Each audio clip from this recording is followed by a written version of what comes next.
You know, of all the hobbies that I've picked up over the years, I think that motorcycling has got to be one of the most expensive, if not the most expensive hobby I've ever picked up. Because it seems like every time you want to do something, it's a couple $100. Everything costs a couple $100. It's never really cheap. And if that bike ever touches the ground, it's almost automatic $1,000 at least.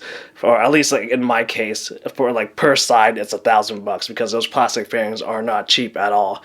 And today, we're going to be talking about really aftermarket fairings because I've covered this. I think this would be the third video that I've ever done on this topic, and I'll leave links down in the description below to lead you to my other videos in case you want to check those out. But of course today we're talking about eBay aftermarket fairings. If you're in the market for new fairings, you really only have two options. Either go to OEM, original manufacturer, which will cost you a lot of money, or you can go aftermarket. Of course, the cheapest place for anything nowadays is really eBay. And when I first started doing this, buying new fairings for my bike, eBay had the cheapest price at around like $600-700, and that was from China. But nowadays, I decided to give this another try just because I was looking through. I've been feeling the itch to ride motorcycles again, or a lot more this year. So I wanted to fix up the CBR. And of course, the last time I rode is when I crashed it on the track, which left one of the sides, all the fairings pretty much damaged. So I had to really either buy the complete whole side, which for OEM prices would cost around $1,000, or I can buy just an entire new kit from eBay, which I picked up for $300. So really the answer was a no-brainer at all. So today I'm going to be talking to you through the whole eBay aftermarket fairing experience and just give you some advice to see if that's the right decision for you.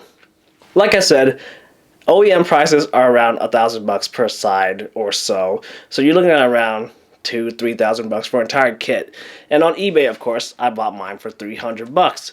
So with this, what do you get for $300? In my case, I got an entire fairing, every nook and cranny, including a bolt kit and a windscreen.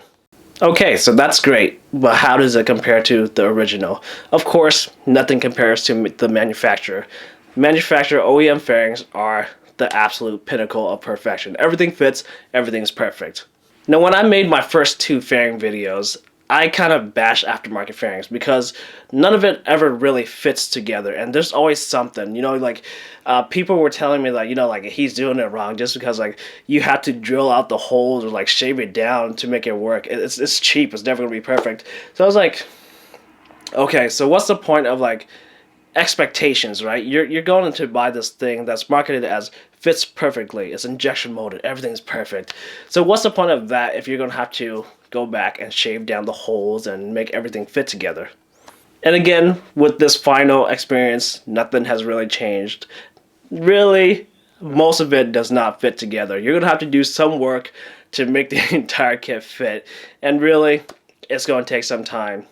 The kit that I got for my CBR came with everything, but in the end, I was not able to make it work, and let me explain why. First of all, nothing really lines up. As you can see in the clips right now, there are various gaps everywhere, and really, it does not fit together at all. My entire left side, well, let's say this, I can get one side on, but not the other side, just because you have to push the fairings to make it fit into the holes on one side, but then of course, because you pushed it so far on one side, it's completely lopsided on the other side, so the screws do not fit up to the holes at all.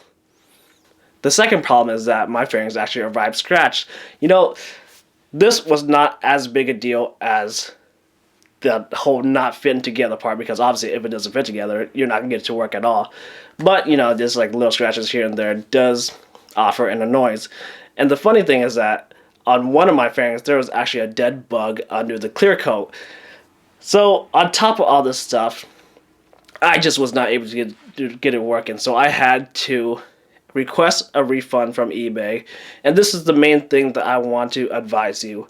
When you are buying aftermarket fairings, always look for a seller that has some form of return policy, because most of the time this stuff will not work, or at least it'll work to a degree, and you're going to have to work something out with them. But at the end of the day, there is always eBay protection. If the seller decides to not allow you to return the product, you can file a claim against the seller, and hopefully eBay will settle the claim in your case, getting your money back. So that's the absolute thing that I want you to remember when you're doing all this. always think ahead. Always think about, this might not work. That's the main thing with going aftermarket. This might not work. So cover your own ass and look for a return policy.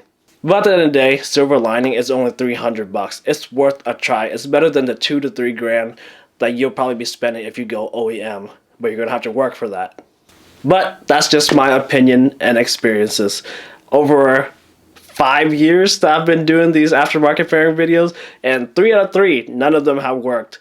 So you can take your chances like I did, like I continue to, because one of these days I'm going to have to hit gold and get a good one, right? But like I said, try it for yourself, but cover your own ass.